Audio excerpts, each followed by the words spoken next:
Thina sizwe, thina sizwe,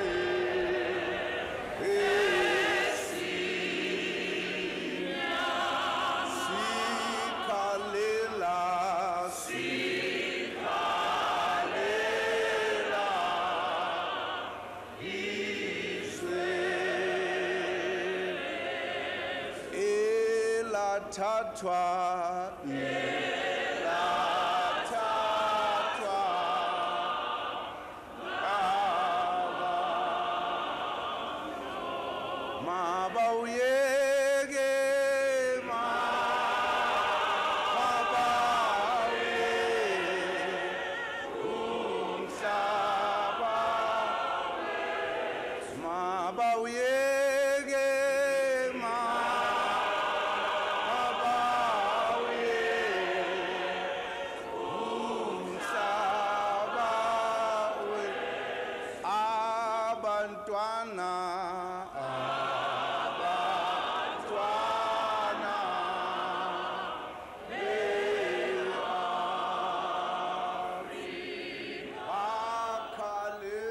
Good evening and welcome back. You are watching a live commemorative broadcast of the life of Madiba right here on SABC 3. It really has been a long walk to freedom, and it's a walk that still continues. Perhaps the ideals are different, perhaps the goalposts are different, but definitely it's a journey that still continues. Can you just feel that emotion in that rendition? It looks like, especially Mandla, the camera captured Mandla Mandela there, just saying, singing it with all his heart. With all of his might. We're very honored this evening to be joined by two esteemed guests. We've got Tume Joyce Siroko, who's a struggle veteran, and Dr. Matole Motshega from the Kara Heritage Institute. Now, before we went on the break, you were telling us about what was actually happening as far as the ancestral rituals when the camera said, cut, world, you can go this far and no further. So after speaking to the spirit of Madiba and saying, this is where you are going, now you're meeting your ancestors, everybody is coming together, what else happened? And also, just to add on to that, why was it so important that the world doesn't see that part? Birth is sacred, and that burial of a sacred leader like Madiba is committing his spirit to his ancestors. That's something that happens in the Holy of Holies. It's not for public eyes, because now he is at a point where he is returned to the royal ancestors of the Abatembu, who are intercessors between his soul and his God. That's why Madiba correctly said religion is a matter between a man and his God, because at that point it's about him, his ancestors and his God. It doesn't need anybody else. You know, Doctor, as you're saying this, it becomes so apparent to me that in this era of social media, in this era where everybody can have access to absolutely anything, it's vital to know who you are, and it's vital to know what is sacred and what is not, so that you can have the wisdom to make the right choices, because it's very easy to err just from ignorance if you actually don't know. Yes, put out selfies saying I was there. If you don't know, go there. If you don't know what is sacred about yourself, what dignity can you lay claim on? There's nothing left of you. Sure. Madiba is called an icon of an African leader. What exactly is African leadership? Is there such a thing as African leadership? Africa is the cradle of humanity. Is the cradle of human, that is Ubuntu values and principles. So Madiba, indeed, as President Kaunda is saying, has been sent to us to help us as South Africans, Africans and the world to return to the source, which is that human values. So that's why the African leadership correctly said the 21st century is the African century, because this is the century that must be governed by the values that Madiba... This must be a bit of a milestone in terms of the African century. I mean, it's probably the greatest funeral proceeding of our time on African soil of an African son. You know, this surely must ring true. You know, it must speak to this idea, the notion of an African century. It is actually the first landmark for the beginning of the African century. Before that, it was about advocacy for the African century. Now, this funeral has laid that foundation, which means after this funeral, there's no turning back. We have a value system on which the African century is going to move forward. And that's why it's great that the children featured prominently, because those are going to be the custodians and the propagators of what Madiba stood for.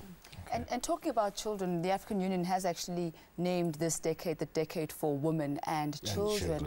Yes. Mum Joyce, what role do women play, I guess, in weaving together the African family, the African community, the African society, but also in the context of our past and the role that women played in the struggle?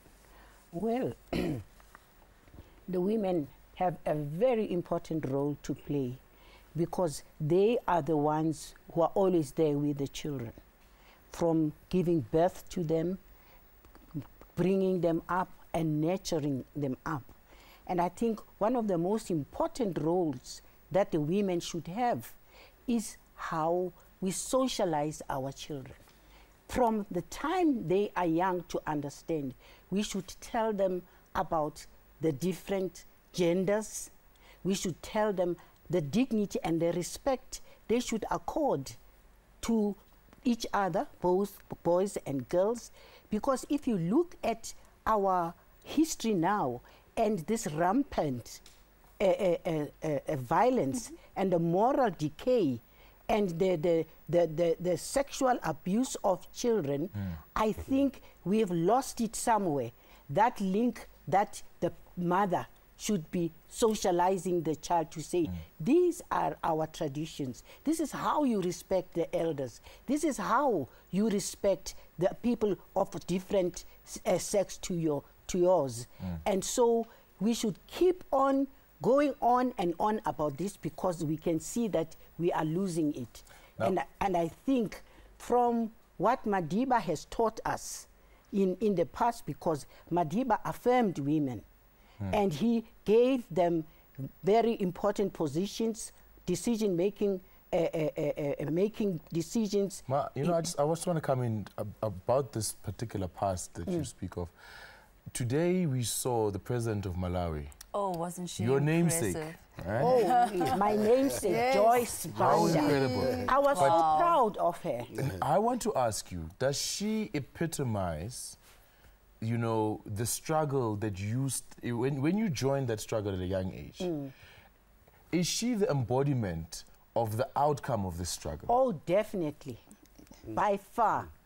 You know, people talk about women who are given positions, and sometimes they say that's a token, because you see that woman doesn't bring the qualities that are expected of her. But with President Joyce Banda, I was as a gender activist, I was sitting there next to my TV and saying, yes, yes, tell them. And that is the type of woman. Tell them. And I was proud. And I was proud of her.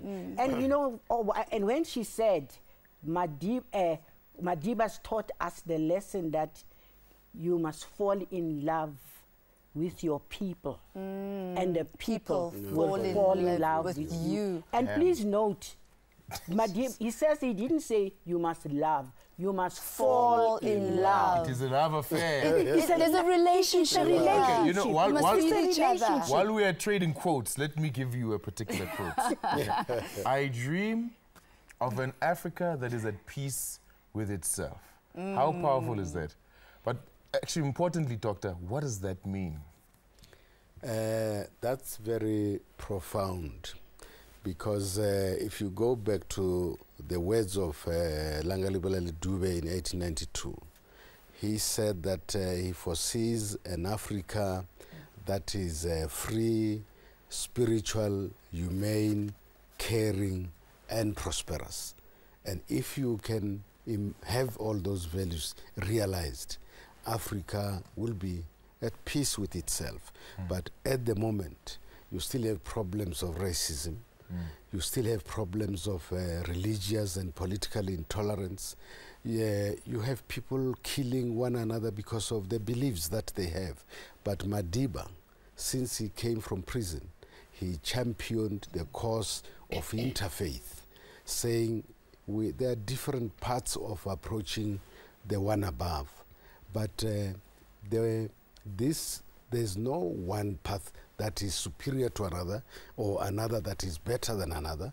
And he went on to say that African religion is no longer a superstition. That must be replaced by other forms of beliefs. It's black magic. Yes, and he said that, you know, Ubuntu is the central tenet of African religion, and that it is going to play a major role in the creation of a new world order. You heard Obama giving a definition of Ubuntu which was very profound, which I had not heard before.